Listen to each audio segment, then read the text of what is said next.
走，好。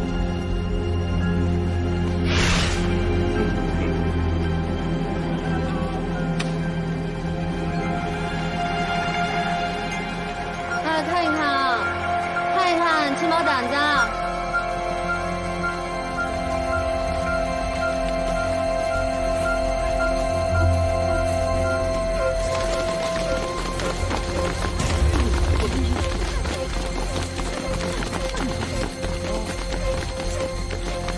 风，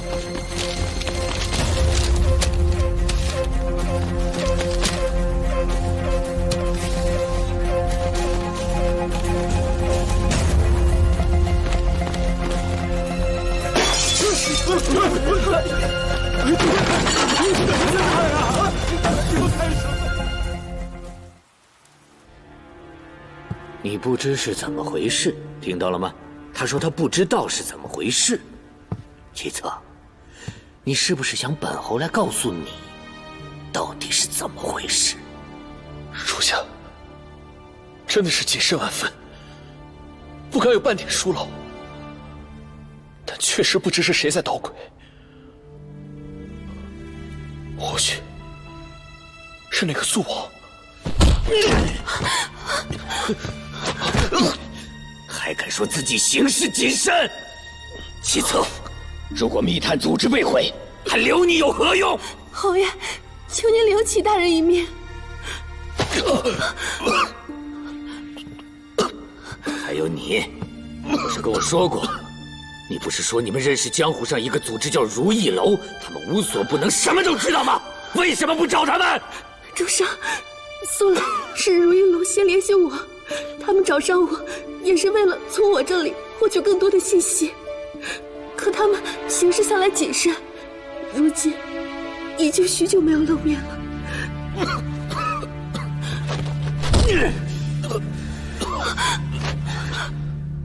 5日，我再给你们5日。若此事还不能解决，休怪本侯无情。我还告诉你，齐策，你那胞妹也跑不了。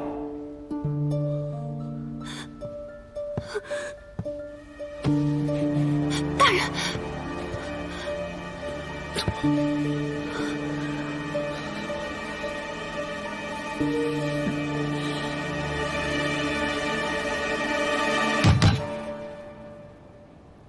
齐大人，5日时间如何做得到？怎么做不到？就没有齐策做不成的事。大人，您不怕我亦可以陪您，可齐姑娘怎么办？留得青山在，不怕没柴烧。将来若是寻得机会，咱们还可以再回来。求大人同我一道离开。好，城外会合。是。离开京城？对，咱们出去玩几日。我和娘说好了，你准备一下，咱们现在就走。现在？嗯。可是我过几日就要嫁人了。啊，珠儿，这婚事恐怕要拖一拖了。啊？是不是他们家的人觉得我……哎呀，你想哪儿去了？是他们家公子生了怪病，得休养一段时日。正好我们外出游玩。兄长平时公务繁忙，也许久没有陪你和阿娘出去走一走。这一次，咱们游山玩水，好不好？嗯。哎，你放心吧，兄长呀，会替你安排好的。好，我知道了。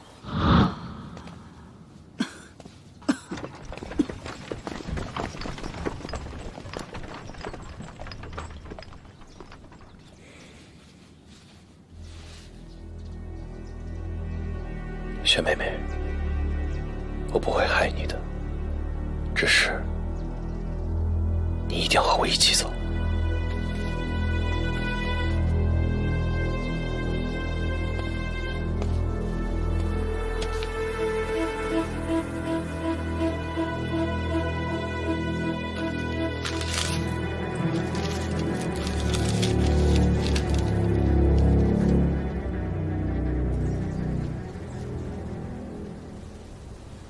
阿姐，哎呀，你别生气了，你别生气了，别生气了。长姑娘，这是二姑娘带的如意枣，特意给您赔罪来了。二姑娘亲自去良品铺子给您挑的，个个浑圆饱满，酥脆甘甜，您就原谅二姑娘这一回吧。对呀，阿姐别生气了，你看我这不是特地淘出来给你赔不是？啊，二姑娘，这次也实在是您不对。把你送去先生那边管教，你倒好，3天2头往外跑。说吧，这次去醉春阁又是干嘛？那不是为了……现在还没有证据，如果告诉阿姐，她肯定不会相信。二姑娘，二姑娘，外面有人找您，自称是小七小八。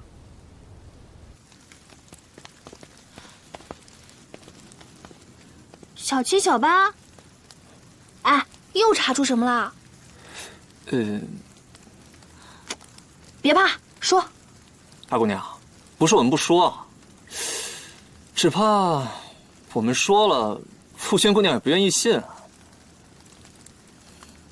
你们只管说，信不信由我。徐策公子确实时常流连于烟花之地，此刻他正在醉春阁。啊，你听听，你要不跟我一块去看看？这可是事关你一生的幸福，你马虎不得。好，但这是最后一次，你要是没有证据的话，以后不许再胡闹了，知道了吗？嗯。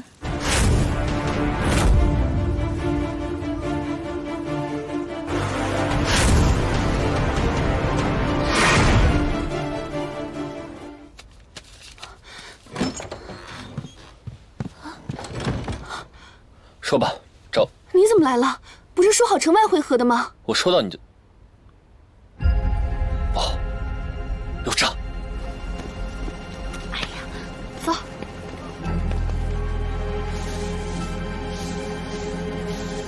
齐策，齐策，我劝你赶紧跟我出来！齐策，哎，两位姑娘，这里不是你们来的地方，快出去！齐策，你个王八蛋，你出来！哎，姑娘，我看你别乱来了把祖宗18代的脸都丢尽了！赶紧出去！人呢？娘子，姑娘，我就是齐策，上来玩啊！姑娘，你相公在楼上呢，要不上来玩啊？看看这个是不是你相公啊？娘子，我就是齐策，上来玩啊！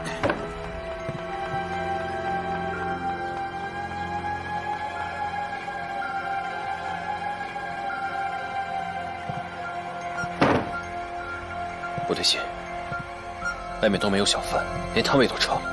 难道是主上察觉到了？齐大人，我们快走吧。有小娘子上来了，姑娘，出来！看哪个姑娘，齐策呀？齐策，找齐策的。找我的。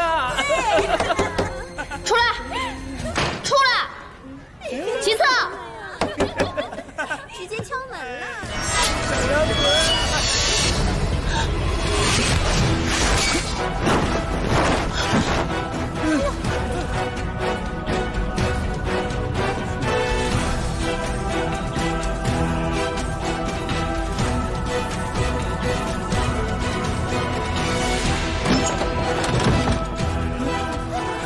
素，你们为何来此？蓉儿，你怎么来了？你叫我什么？你要是不相信我，大可以来问我，何必来这种地方？这不是你该来的地方。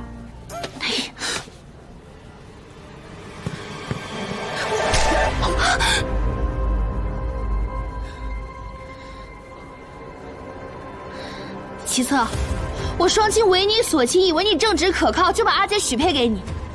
谁知道你当面一套，背地一套，整日侠妓游乐，白日宣淫。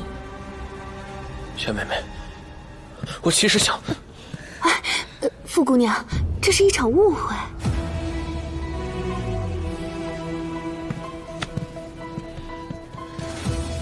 误会与否，我自会判断。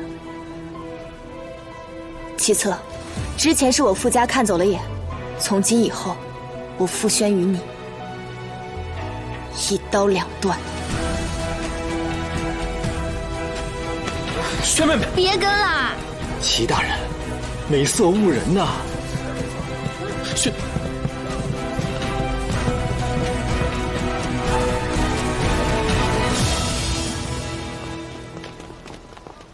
殿下，齐策来醉春阁，并不是为了寻欢作乐。那天在梁上听到的，加上今天看到的，不难推算出这就是他的老巢。有些人啊，榆木脑袋开窍。方才我看那些龟公们都暗藏匕首，要真是寻欢作乐之地，怎会如此？你们傅家姐妹还真是女中豪杰啊！这么危险的地方，说闯就闯。蓉儿，你还知道些什么？我听说，他的意图是谋害皇子。这么重要的事情，你怎么不早告诉我？阿姐，你总拿我当小孩心性，说什么你也不一定会信。今天要不是你亲眼所见，你肯定也不信吧？不过今天我们也是误打误撞才知道那是他的老巢。傅轩姑娘，你现在知道前因后果了，总不至于再误会小爷是嫉妒了吧？殿下，他们本来想跟我们来一个鱼死网破，想不到傅姑娘给他们来了一出暗度陈仓。现在我们只用等他们自投罗网了。他们一定会伺机逃走，彼时将他们一举抓获。是。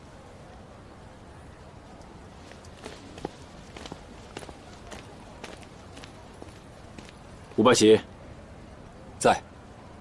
你送送他俩。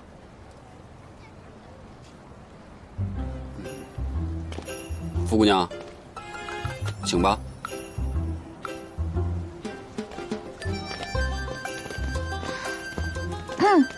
今天要不是我机警，恐怕你还在跟齐策苦战呢。看来傅姑娘对自己的武功很有自信，相信自己可以躲过齐策那一劫。那就算扯平了。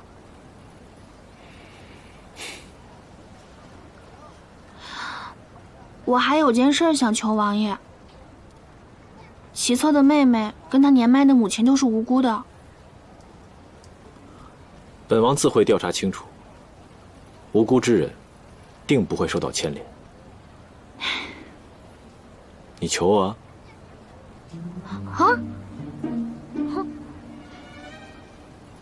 还有何事？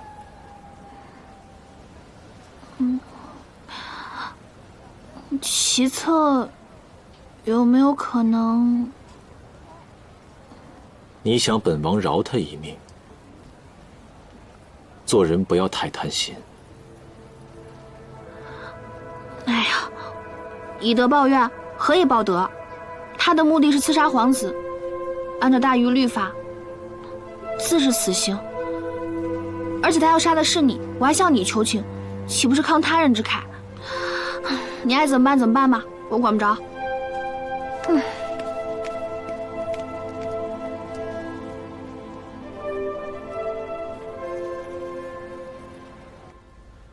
肃王怎会流连此地？轩妹妹和傅蓉又怎么会寻到这里来？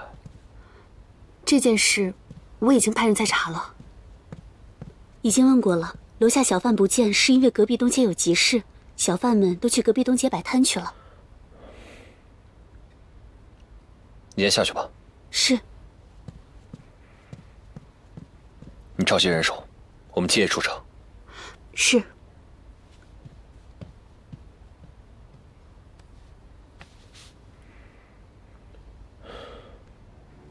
轩妹妹，罢了，将来总会有机会的。你们先回去吧。是。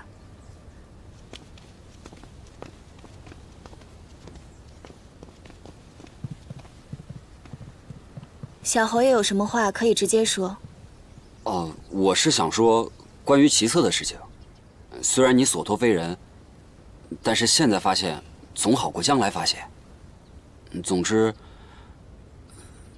哦，节哀顺变，对，节哀顺变。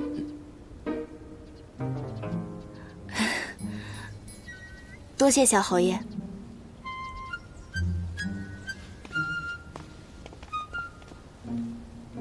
小侯爷，你这说的什么话呀？断了婚约又不是死相公，什么节哀顺变啊？傅姑娘，小爷我可从来不会安慰人的。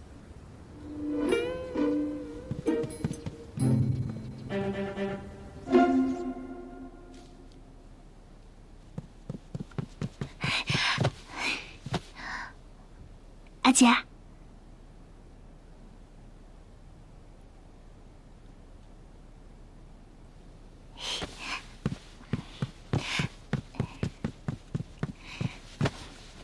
阿姐，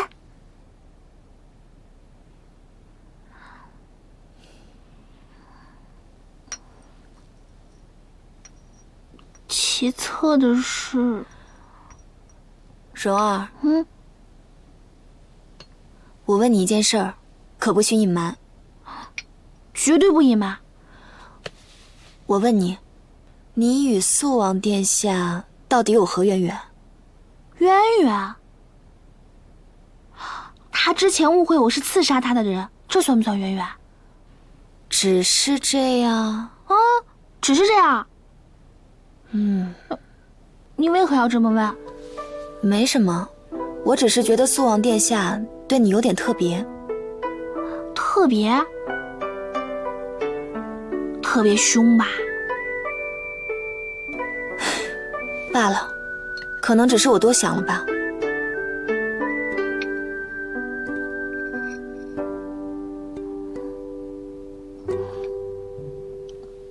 齐策的事，我没事儿。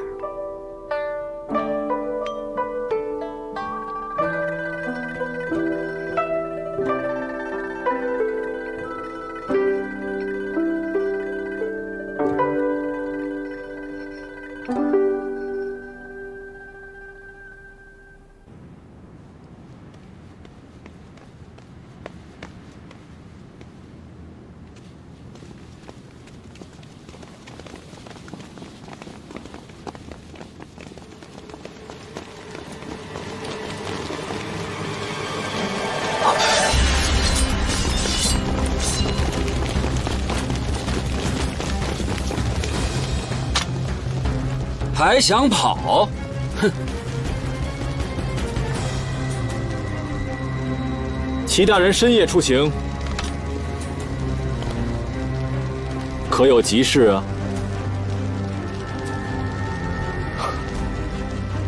好一招，暗度陈仓啊！拿下！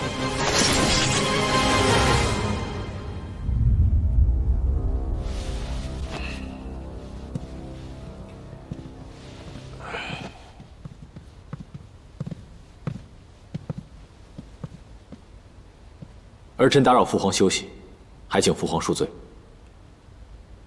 此时见朕，必有要事，说吧。禀父皇，儿臣回京之后，遭遇过3次刺杀，一次是在回京途中，一次是在居水小筑，最后一次是在西山之下。居水小筑一案已经结案，提刑司为何没有提起？还有，西山是怎么回事？今夜儿臣已在平康坊、醉春阁将贼人一举拿下。到底是何人如此胆大包天？提刑司按察使齐策。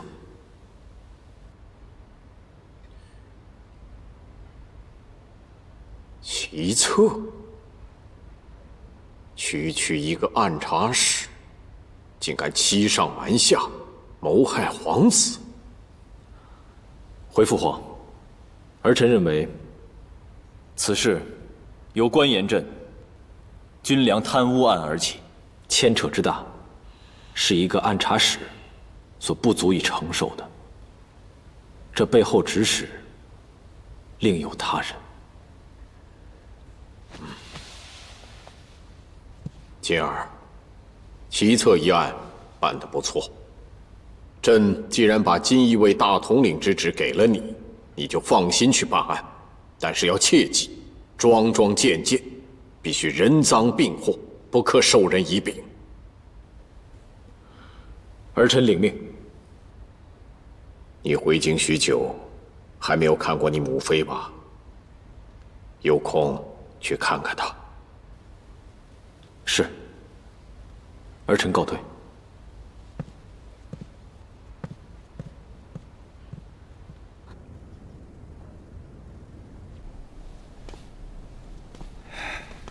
猫儿，情况如何？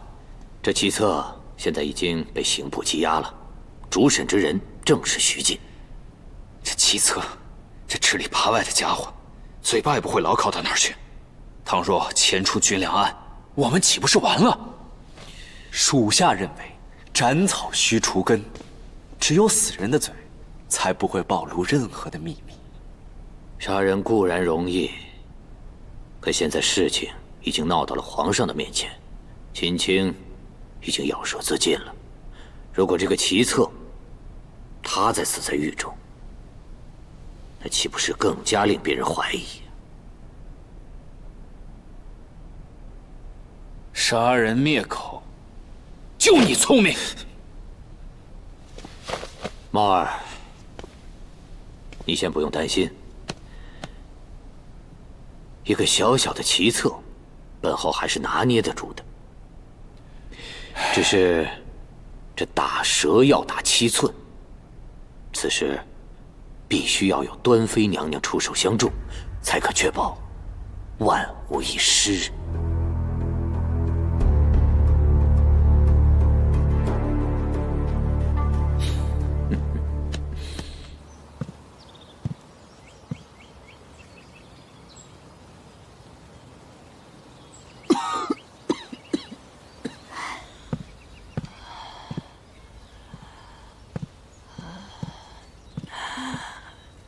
珠儿，哎，娘，珠儿，娘，娘，珠儿，策儿还没来吗？他肯定是公务繁忙，一时间没走开。别担心啊，娘，没事的。不好了，不好了！怎么了？公子被官府抓走了！你说什么？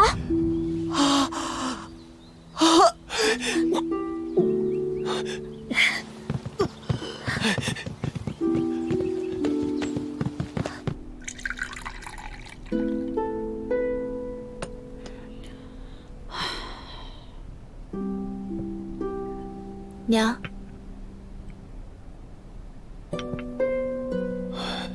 万万没想到，这齐策竟然同刺客勾结，谋害皇子。齐策这个孩子向来聪明懂事，真的没想到。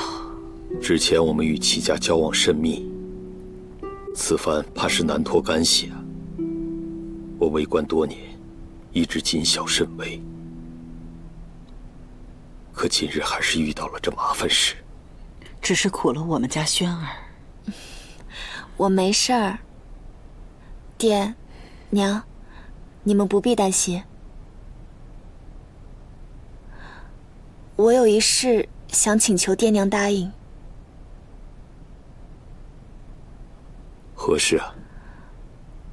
过几日我想去云罗山上的云罗寺清修，避悠悠众口，修一方清净。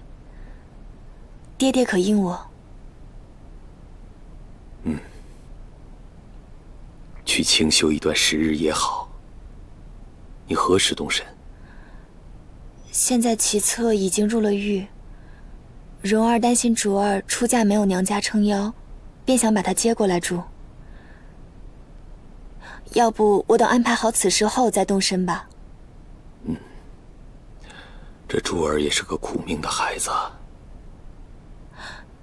爹娘，我还有画卷要送到如意楼，先走了。路上注意安全。嗯。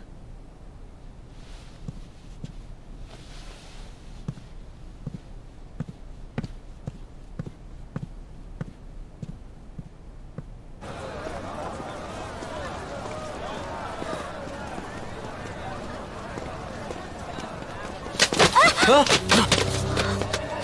不好意思啊，不好意思啊，我没注意，不好意思啊，不好意思啊，不好意思啊。没事吧？走吧。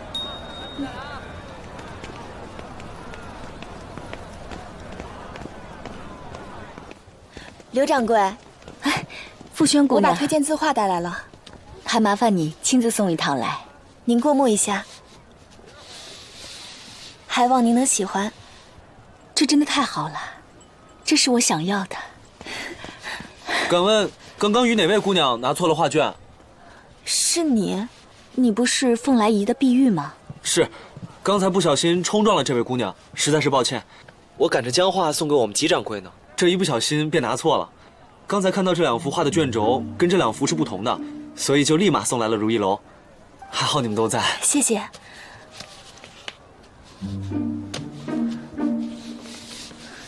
此画可有打开过？那自然是没有的。我既然已经发现了不对，便不会打开的。不错，就是他们。那碧玉就先告辞了。劳烦你了。姑娘，万一他要是偷看了这两幅画，该怎么办？没事的，他即使偷看了，也不会领悟其中的寓意。况且凤来仪出新品的时间都是固定的，我们肯定会赶在他们之前的。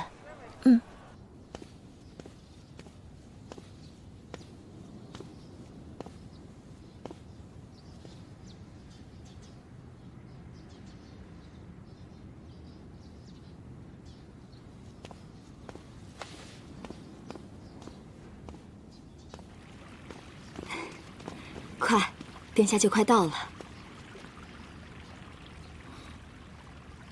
速王殿下。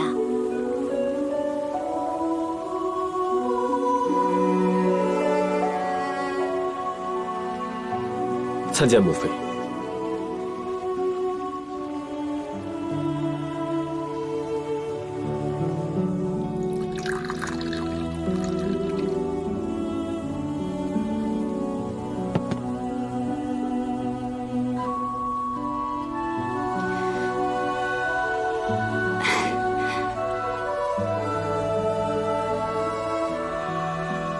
谢母妃。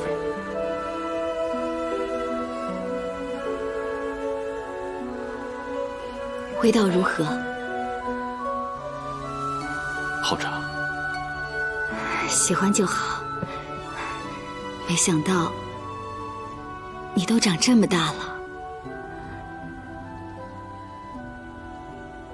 1个月前回京，本早就该来探望母妃，奈何公务繁忙，晚来了几日，儿臣不孝。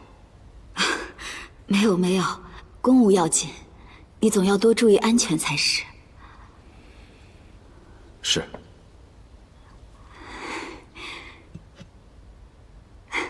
尝尝这个，这是母妃特意让小厨房做的芙蓉糕，记得你小时候最爱吃这口，你尝尝，还是不是那个味道？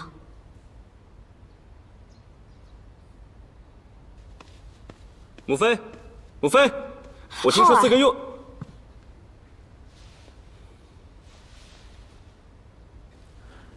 五弟。四哥。浩儿，难得你四哥也在，正好，中午可以一同在母妃这里用膳。母妃，今日提刑司有庭审，我得在场。哦，也好，公务要紧。什么案子这么紧急？连陪母妃用个膳的时间都没有。浩儿，既是公务要紧，那就赶紧去吧。是。你就这么走了？这是丈阳城的蒙顶石花。母妃知道你回来以后，提前半个月就让人备好了。她知道你长在那里，定是喝习惯了。还有这芙蓉糕，母妃每日都让人准备一份，想着你什么时候来都能吃上。你吃都没吃一口就要走。浩儿，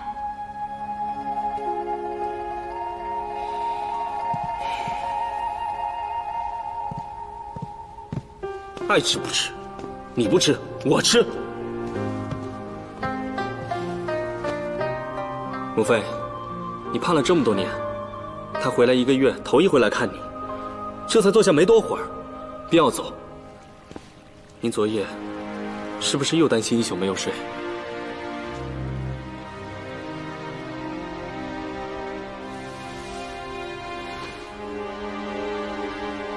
浩儿，不要同你思哥置气。你不知道，自皇后娘娘病逝以后，你四哥就被断定为天煞孤星的命格。可怜他小小年纪就被送到宫外去镇守边关。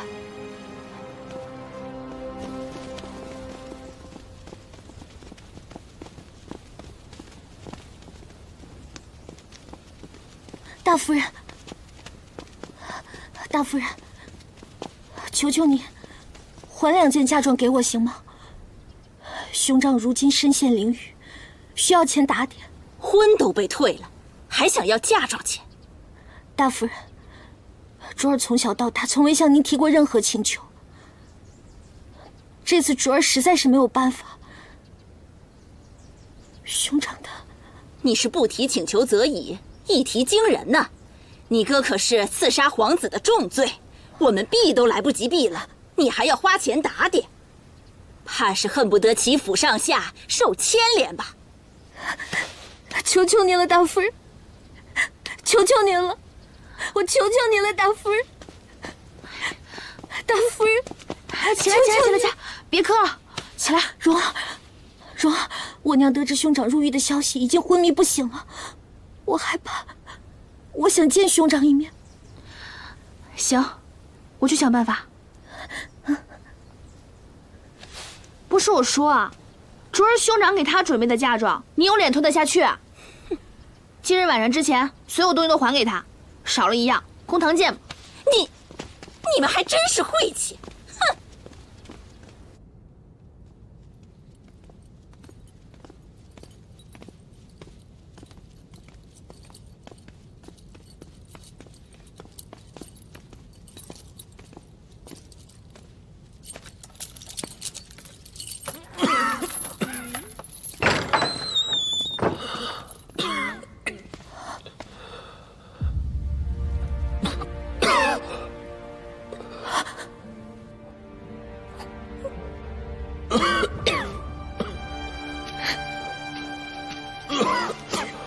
兄长，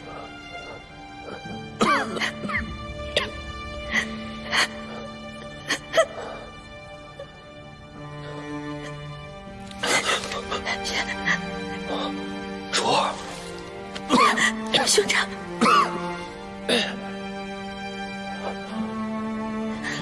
卓儿，你怎么来了？啊，兄长没事。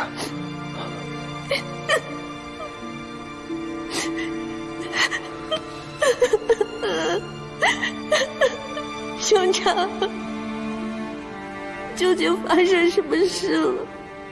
为什么只过了1夜，所有的事情都变了？怎么了？卓儿，你别担心兄长啊！你过来干什么？你应该在郊外的小木屋好好等着成亲啊！兄长，他们推亲了。什么？无耻！无耻的小人！没事，没事，你都说过了，他都病了，时日无多，我何必加剧受罪？我那是……兄长，无论他是否生病，我觉得这样的人本就不值得嫁。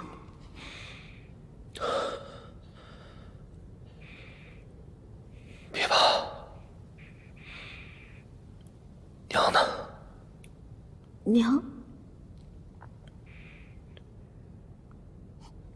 娘她很担心你，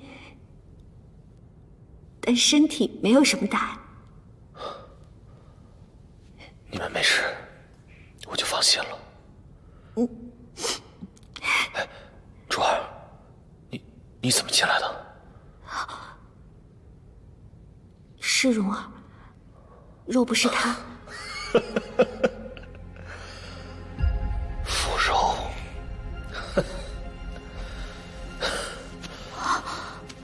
好一个芙蓉啊！兄长，你珠儿，其实咱们兄妹俩本不该如此，都是这个芙蓉假借婚约之事给徐锦打掩护，让我沦落至此。什么？兄长，你入狱是因为蓉？珠儿，你记住了，这个芙蓉，还有她全家，都是佛口蛇心，他们会一步一步的把你推向深渊，记住了吗？啊！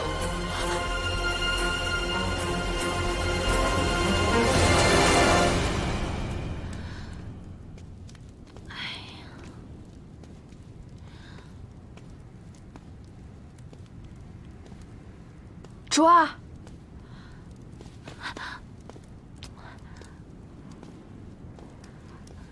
没事吧？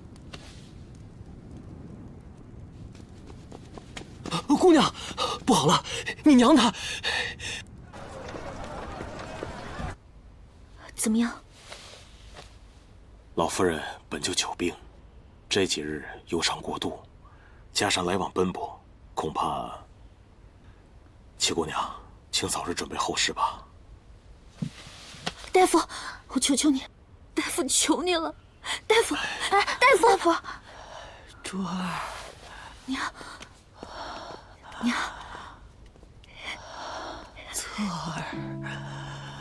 侧儿，兄长他很好，是误判，过2日他就可以出狱了。等他出狱了，您就和兄长一起把我送出家。好。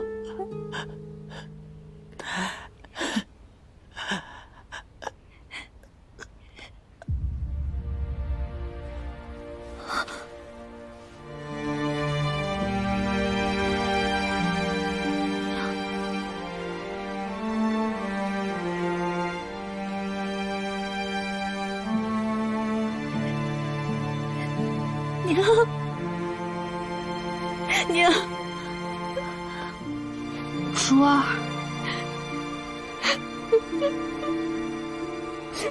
娘，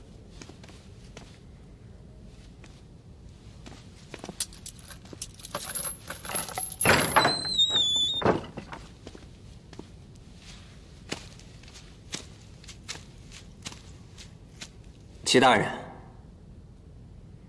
齐大人。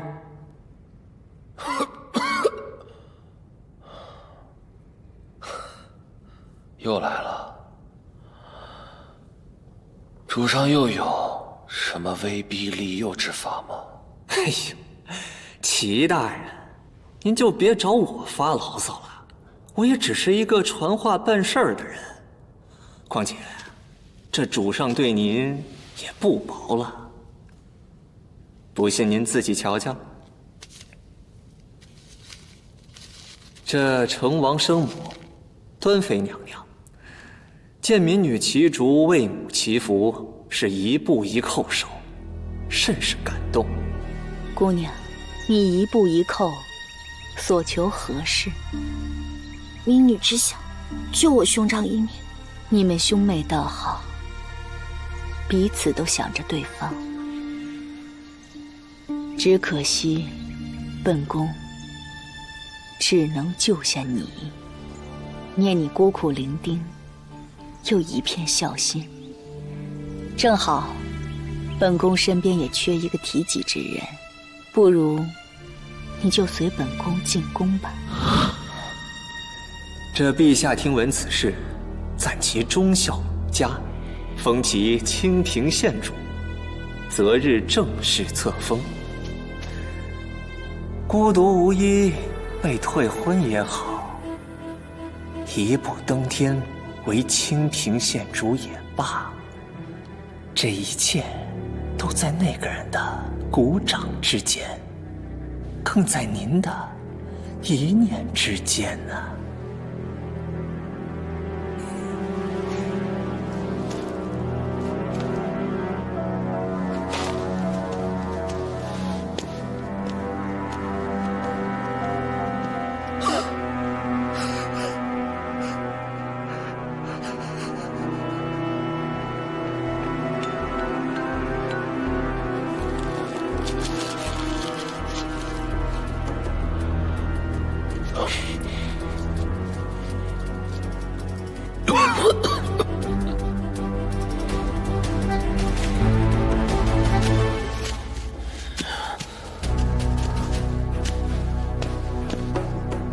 来人呐！哎，我要招供！来人呐！我要招供！来人呐！我要招供！进去！我要招供！进去！我要招供！进去！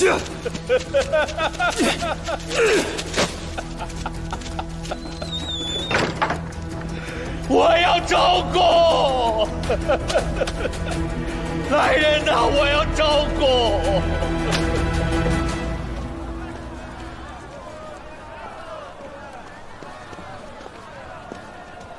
皇夫人，欢迎您常来啊！吉掌柜又发财了，笑这么开心。哟，小侯爷，上个月的盈利这几日送到我府上，我最近买了2匹宝马，手头空得很。好的，明日便送到您府上。还有啊，姨母在宫中要打点地方有很多，每个月给姨母的那份也送去。我还约了人喝酒，先走了。好的。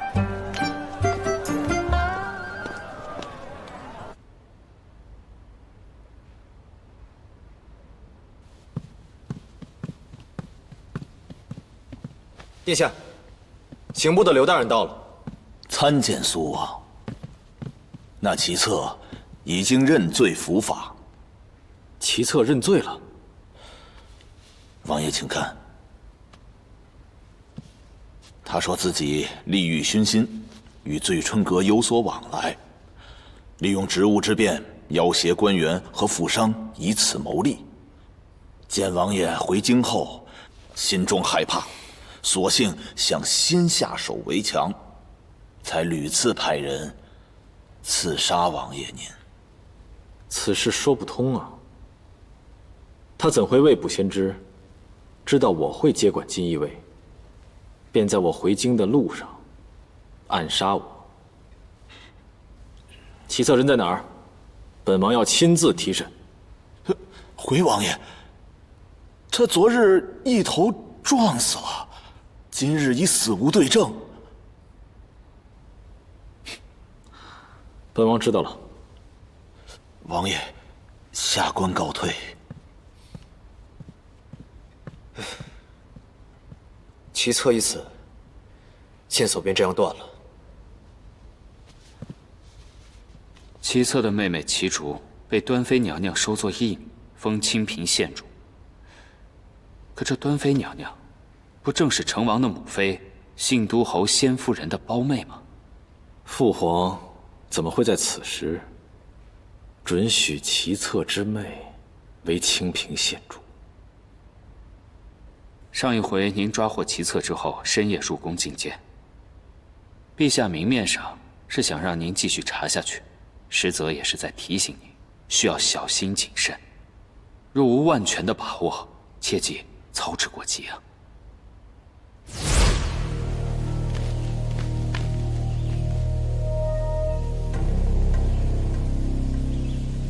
你真的要回去？此去恐怕是四面楚歌。邱高义死于我剑下，徒儿必须回京谢罪。况且，杜冲谋利，将士何辜？我不查清这贪污案，如何对得起浴血奋战的大禹将士？好啊，不愧是为师教出来的好徒弟。为师必上受皇上陈情此事，不过你路上一定要注意安全啊！师父保重。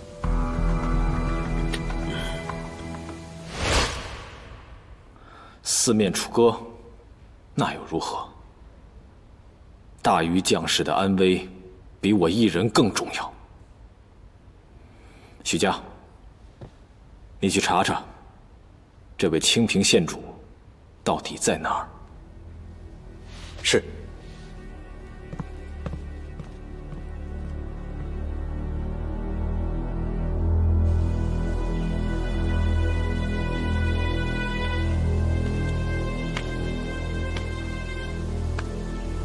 孤苦至此，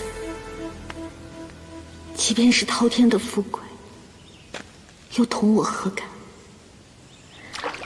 娘，大哥，竹儿来陪你们吗？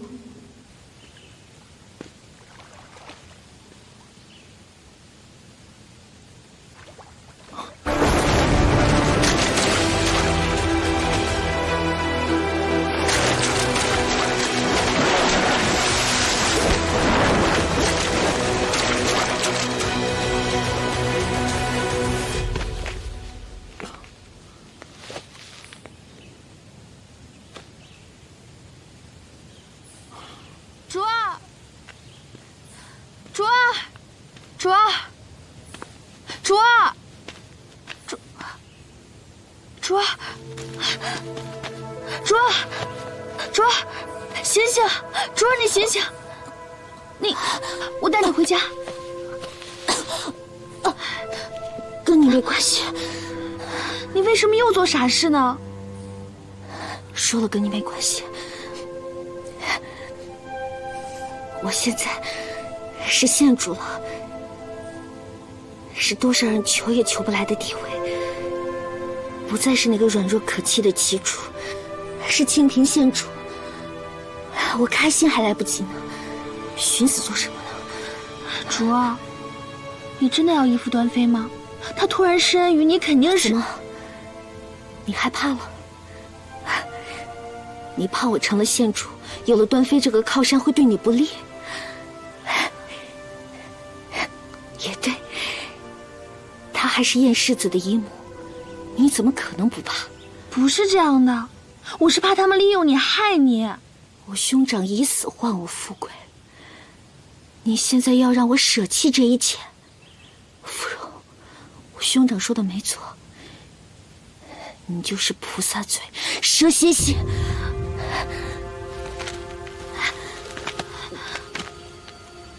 我之前已经说得很清楚了，不想再与你有半点纠葛。日后不得已再见，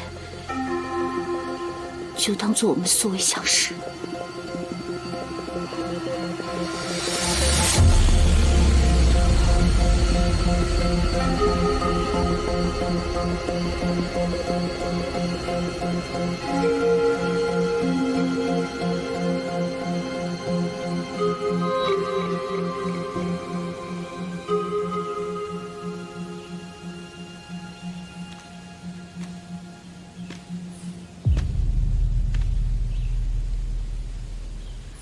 你怎么在这儿？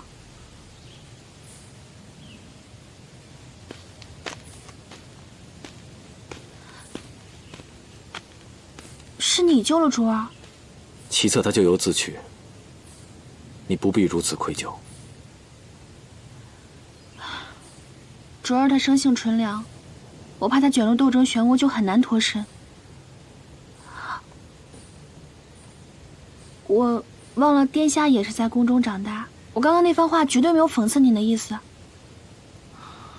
12岁那年，先皇后病重，父皇让我去弘福寺为她抄经祈福，我却不慎打翻了烛台，引起火灾。虽然很快火被扑灭，但是先皇后也在那段时间病逝了。父皇因此大怒，将我送去边关。自那以后，我便不曾回京。不过相比横京，我更喜欢边关大漠孤烟。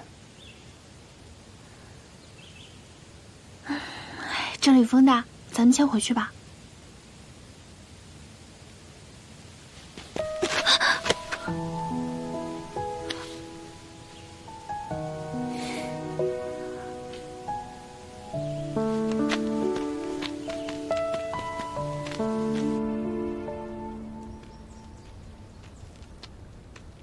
你看看你，又瘦了。我让你多吃点吧。来，这不会是文先生吧？我给你带的，你不喜欢吃吗？那下次我带你喜欢吃的过来。这文先生居然会和鱼说话。出来吧，我看见你了。那个文先生，我什么都没看到，什么都没看到。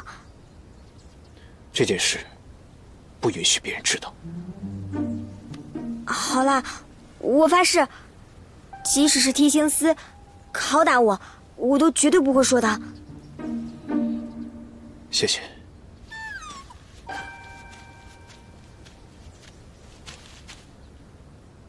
哎呀，小胖鱼，你可真肥呀！看来文先生把你喂得不错哦。我和苏王哥哥青梅竹马，一别数10载，如今他好不容易回来了，叮当十分想见我。上回我来，你说他在养伤，也就算了，这回还拿这种说辞敷衍我。我告诉你，郡主，怎么每次来都是见到你们2个？苏王哥哥人呢？哦，殿下实在伤得太重了，委实无法见客。真的伤得这样重？不行，那我更要看看他了。郡主，您实在要去看他，倒也无妨。但是我作为一个大夫的角度来讲，女子体寒属阴，只怕这来去进出的，又会让殿下再多病上几日。那算了，那我不去了。只是，苏王哥哥到底怎么了？他什么时候才能好啊？您放心，已无大碍，只是需要静养。知道了。那这样吧，等苏王哥哥好了，你们千万要派人来送信。一定，一定。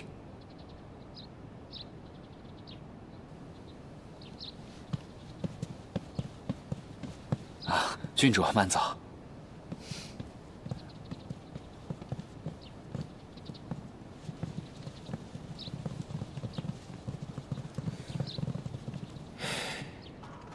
这西河郡主，当真是殿下的青梅竹马，为何殿下如此避之不及？没想到京城里也有这么能嚷嚷的女子。哎，说你是个榆木脑袋，咱们殿下自小在边关长大，哪里来的什么青梅竹马呀？哎，神女有意，王爷无心罢了。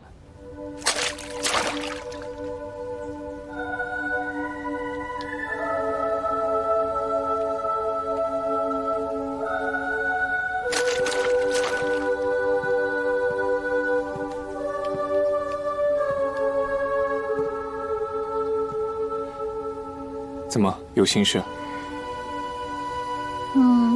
除了读书，会的东西倒不少。这是我一个旧友教我的。你的旧友？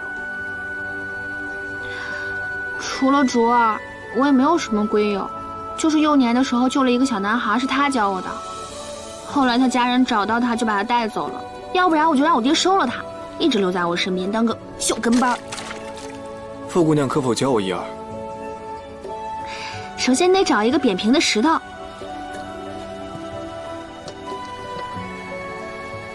这块如何？挺会挑啊。然后呢，你就得这样把它甩出去，甩出去，甩。你看，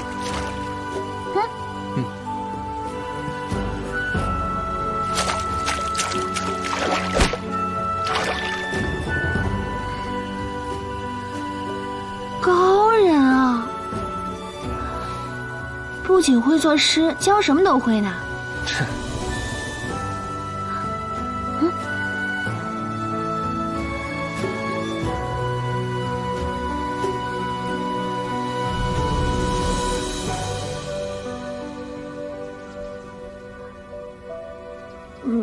没救了。文行，你来处理一下。别，我来处理。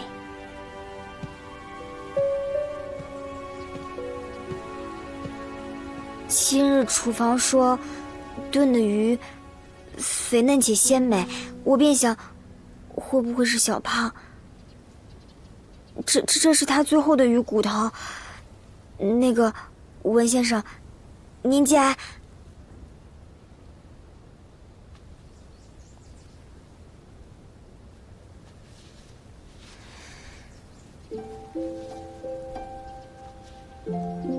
谢谢。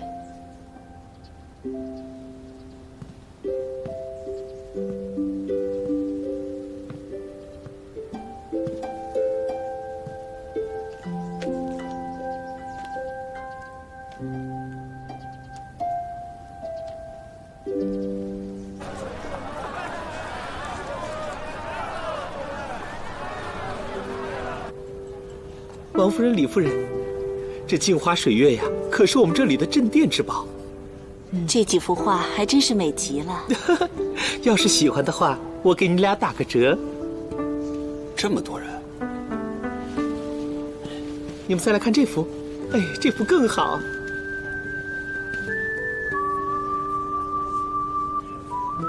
花鸟可解语。小侯爷，哎呦，哎呀，小侯爷呀，您来了。啊，哎，这画像挺不错的，比那些首饰好看多了。谢小侯爷赞赏。小侯爷，齐掌柜的，今儿个如意楼也发售新品，听人说这如意楼的4幅画作跟我们的极其相似。有这种事情？他们不是一直找富家的长姑娘做字画张贴吗？竟做出这种不知廉耻的事情。就是。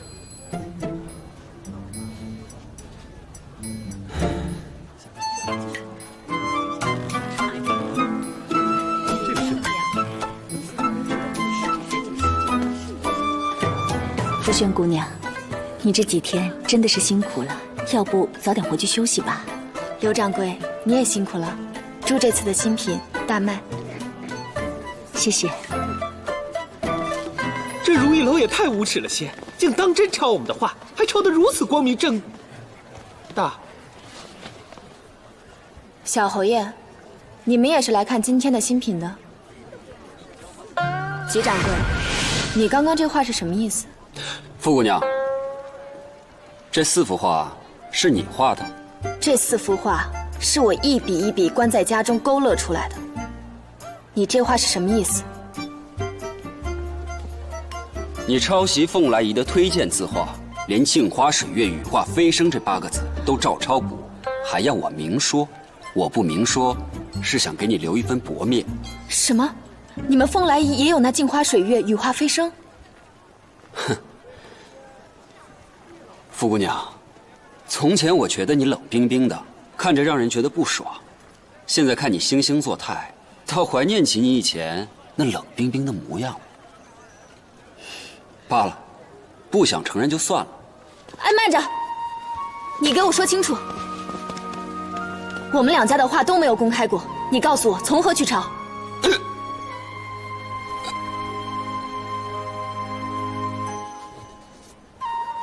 正好，你们这位碧玉公子之前跟我们爆竹相撞，误拿了2幅画卷。说来也巧，这2幅画卷正是你们说的那2幅。小侯爷，他这是血口喷人。碧玉确实捡错过画卷，但从来就没有打开过，便给如意楼送了回去。是啊，小侯爷，我当真没有打开过，他们的画我瞧都没瞧过。那既然真是这样的话，那就找你们的画师来跟我对质便是。小侯爷，我若真抄了，悉听尊便。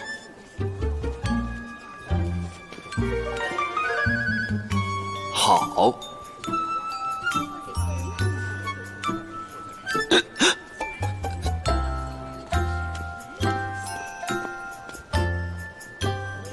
哼。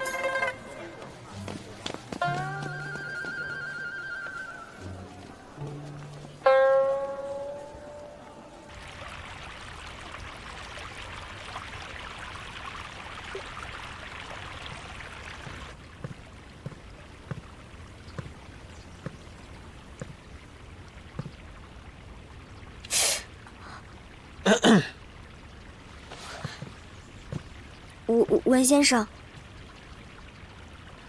你为何在此绣花？姑娘她不太练女工，连带着我也没有怎么练。今日天气甚好，便拿出来绣绣。文先生，你看看，我绣的如何啊？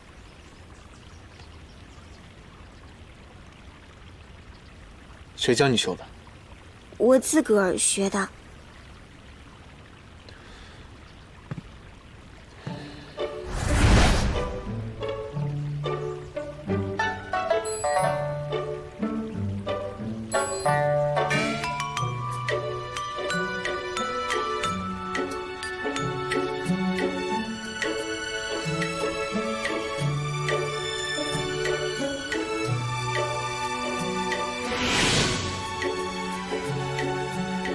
绣好了。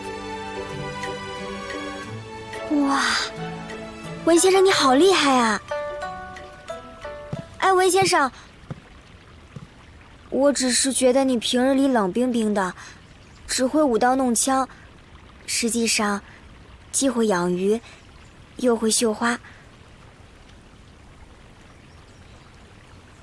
文先生，我只是好奇，你究竟是跟谁学的绣花啊？年幼时，流离失所，每逢天寒，去捡百家布，缝制成衣裳，直至被公子捡回小筑里。文先生的童年想必一定非常艰苦吧？再苦也没有公子苦。再说，都已经过去了。对，都已经过去了。如今苦尽甘来，往后一定顺顺利利，开开心心。你不给我添麻烦，就是最大的顺利。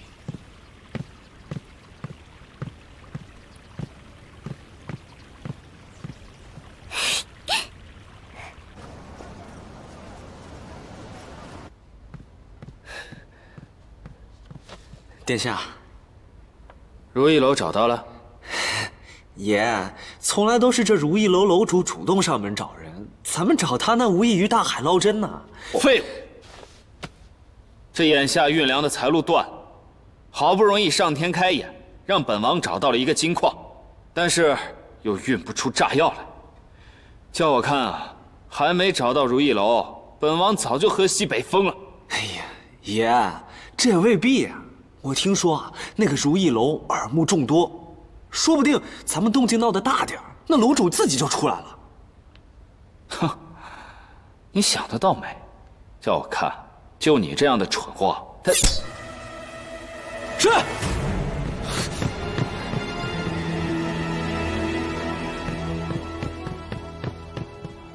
爷，这纸条，你看。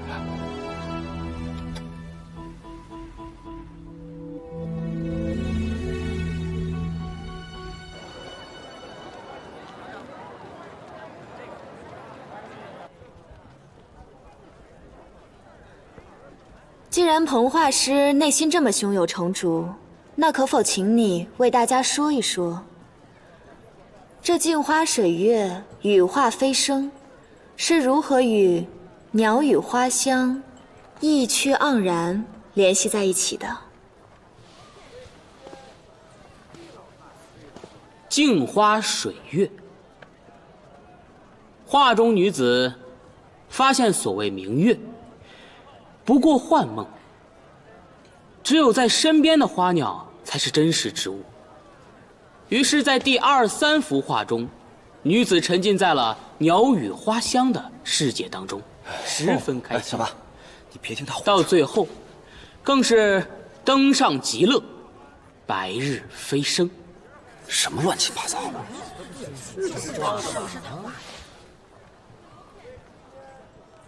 那么就让我来为大家说一说，我这4幅画为何意吧。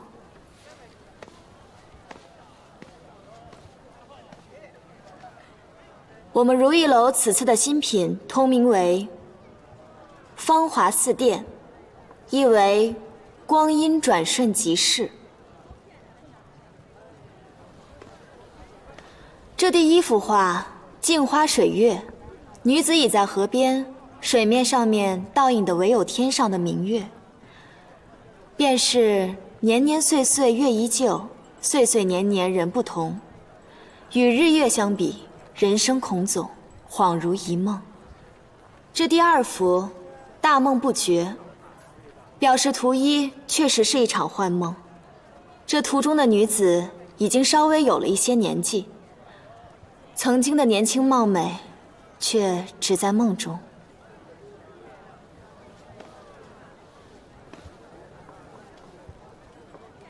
红颜未老，但红颜已老。曾经年轻的豆蔻少女，如今已经满头白发，可揽镜自照。她看着自己头上与年轻的时候同样璀璨的头饰，仿佛真的在镜中看到了自己年轻貌美如花的模样。这第4幅画，羽化飞升，红颜枯骨，但是她的美却横流于世。正如人间斗转星移，永远都会有年轻貌美的女子带着美丽的头饰去追逐着如梦非梦的美好。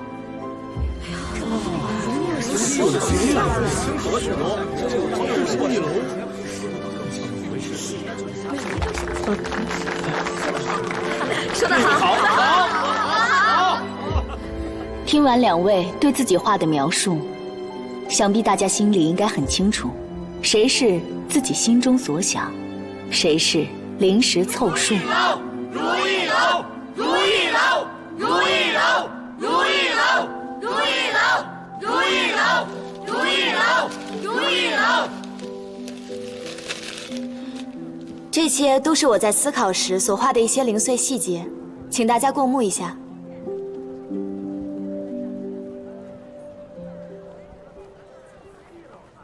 今日之事，我心中已有论断。即日起，我们会撤下这4幅画，所售出的新品所得，也会分一半给如意楼。小侯爷，你还有脸待在这儿，还不快滚！还不快走！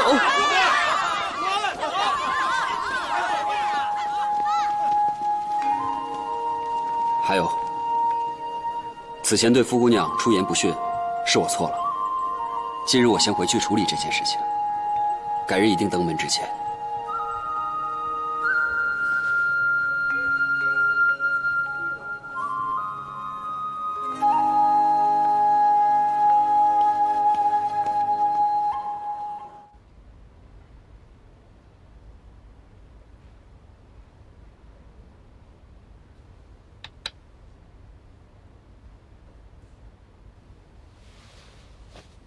母妃，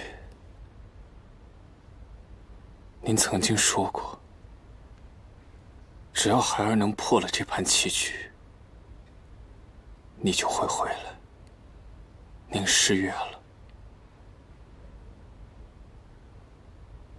整整10年了。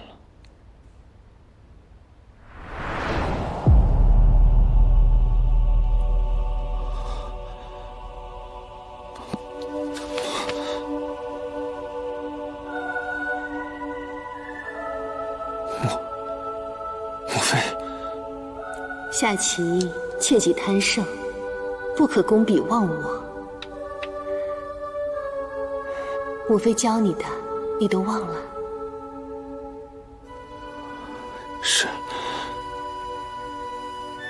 是平儿大意了，是平儿输了。你还是不许点灯笼。若不是我眼睛畏光，你也不会夜里只点那1寸烛火照明。只要是为了母妃，平儿做什么都行。前几日小筑内的灯笼很漂亮，那个女孩也很漂亮。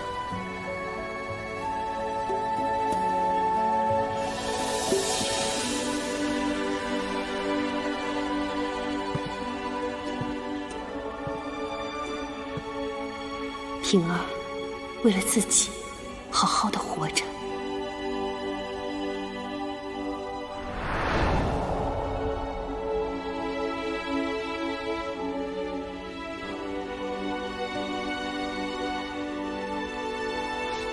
母妃，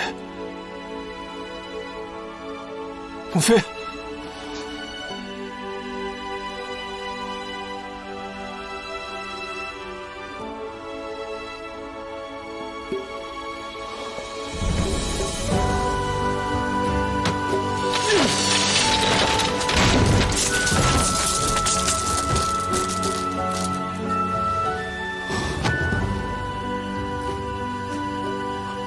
为什么？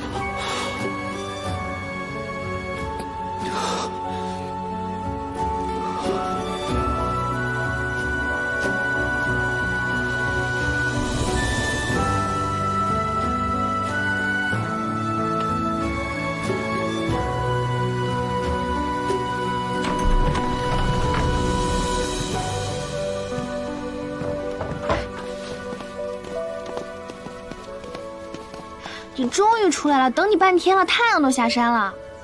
找我何事？我知道你今日心情不好，我知道个好地方带你去。可以不去吗？不可以。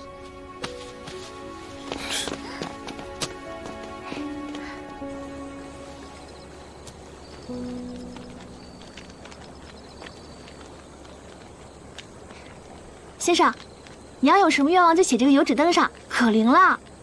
我之前就用这个许愿来着，我就说我想要个弟弟，我娘就立马有了官哥。而且啊，这个油纸灯要是顺着这个溪流流下去的话，你的愿望就肯定会实现的。要不，你把你的愿望告诉我，我帮你写。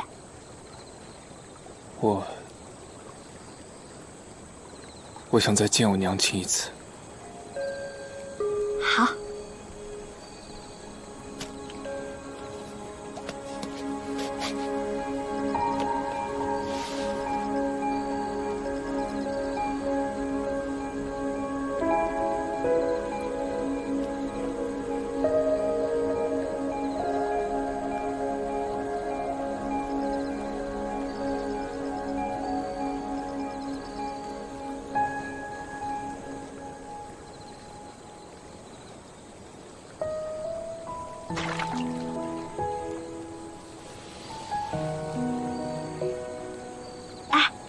先生，你看，这油纸灯多亮啊！虽然不知道先生娘亲在哪，但是肯定可以再见到的。这怕是一个永远也实现不了的愿望。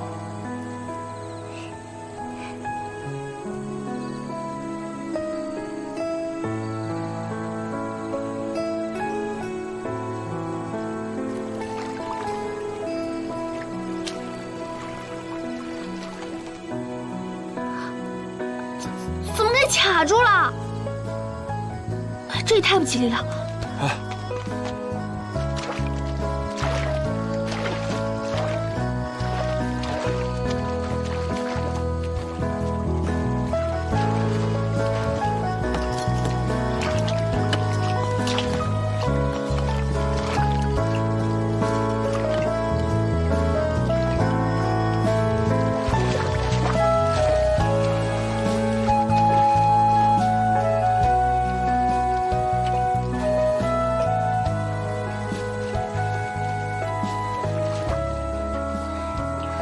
你这是为何？把石头推开，怎么能让邪人的愿望卡住呢？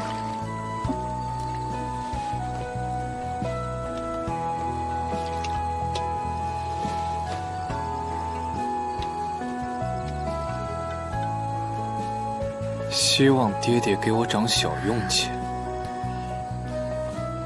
芙蓉，这么大个花灯，只显一个愿望就太可惜了。你看。你的愿望在这儿，这么大，我的就这么一点点，是不是？谢谢你。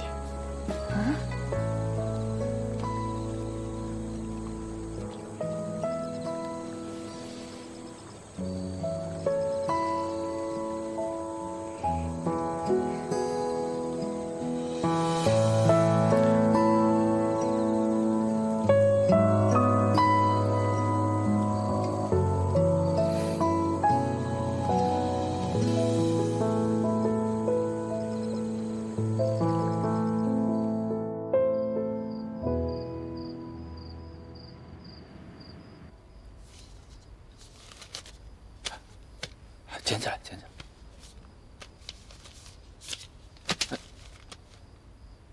来。哎呀，我说小侯爷，听说今日这凤来仪和如意楼那是特别的热闹，您不去跟着热闹热闹，怎么跑到殿下这儿来赖着？别提如意楼和凤来仪，小爷我活了这么久，头一回这么丢人。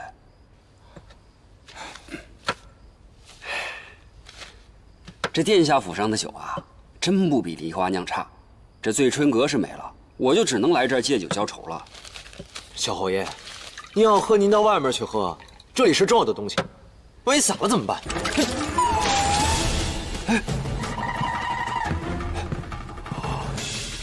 你们在干嘛？